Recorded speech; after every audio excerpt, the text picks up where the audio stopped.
Hi everyone, this is the Focus Fender, and today I'm going to be sharing with you a story about Netflix and how I was a scaredy cat investor.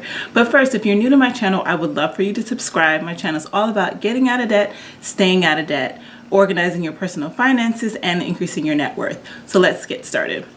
So way back in 2004, 2005, I discovered Netflix.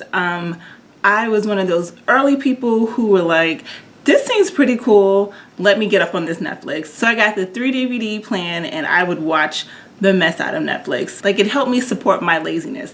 Blockbuster involved me getting on a train, walking around a store, picking out a movie, watching the movie, then bringing it back. So I was all about Netflix. Around the same time, I wanted to get started in investing, and I thought, okay, let's think of companies that you know that are new companies that might get big. So I thought Netflix. So Netflix was one of the first individual stocks that I purchased. And when I purchased it, I really wanted to make an impact. Now, I should say this was way before, not way before, but this was a few years before actually no, it was way before. It was way before I read The Total Money Makeover. It was actually before I went to grad school, so I didn't have that much debt. And so I was not thinking about getting out of debt. I was like, okay, I'm going to be an investor and that's how I'm going to make my money. So I took $360, which might as well have been everything I had, and I bought 12 shares of Netflix at $30 a piece. And I was so excited, like, okay, what's going to happen with Netflix? And like any new investor, I obsessively checked the investment account. And, you know, at first it was great. It was going up, it was going up, it was going up. And I was like, okay, I'm making a little bit of money, but it wasn't going up that crazy. Like, maybe it went from like $30 to $32 to $33. So I was all good with that. And then because I was checking every single day, I noticed it started going down, and then it went down further. And the next thing you know, it was at $20, and I nearly lost it. You would have thought someone told me Netflix was about to be bankrupt, because I was just like, oh my gosh, I'm about to lose all my money. I cannot believe this. And part of me knew that I should have been buying shares like every week. But at the time I was using, I think this site called Share Builder, and it was $4.95 a trade. I could not afford to buy a share and then also pay another $5 every time I wanted, you know, to make a trade. So it was kind of cost prohibitive, and I was just too scared. And the fact that it was going down made me even more scared. Like, no, this is not for me. So I promised myself, I was like, okay, as soon as this price goes back up to $30, you're selling. Like, this is too much. So it went back up to $30 eventually, and I said, okay, maybe it'll be all right. But when it gets to $40, you're gonna sell. So it got to $40 and I sold it. Now, I thought at the time I was making the right decision, but I had no idea what Netflix was about to become.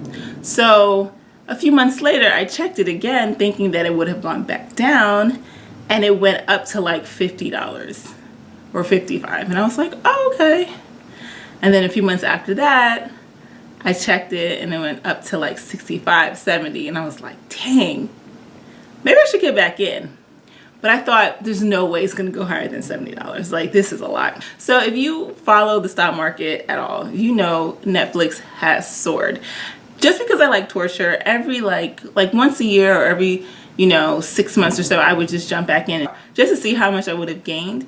There was times I looked and it was $125, and then at some point it was $300, and I was like, girl, you need to stop checking. And at one point it went up to like $700, and I think at that point the shares, the stock might have split.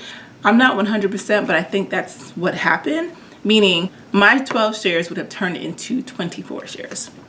Now, I'm just telling you this story because I know, like, right now the stock market is going like this, like this, like this, like this, like this. It's absolutely crazy. Like, I don't even like checking anything because, everything is going haywire. So if you are a new investor, I don't know, maybe this is not the time to jump into the market. But even if you do jump into the market now, I think that you should definitely not put all your eggs in one basket and buy invest in one stock. Make sure you're well diversified. But then two, as long as you're buying a company that's not headed for bankruptcy court, because I have another story about that. As long as you're not buying a company that's headed for bankruptcy court, it should be able to ride the wave. If you're not a day trader, then you don't need to obsess on how it's doing from day to day. And if you are using a website like Robinhood where you can buy shares for free, then you should actually, feel free to get in while the market is going down a little bit. My advice is, if you're going to get in, if you're going to buy shares, just buy them and look away. Look away for a really long time. Pay attention to the news so that you're not stuck with something that's actually going to go out of business, but just look away so that your money can actually do its job. Because had I, sold when it was $700, my investment would have went from $360 to $8,400. I could have been a thousandaire. There you have it. I hope you like this video. If you do, please be sure to give it a thumbs up, share it with your friends, comment below, and you can find me on social media at Focus Spender on Instagram, Twitter, and Facebook. Thanks. Bye-bye.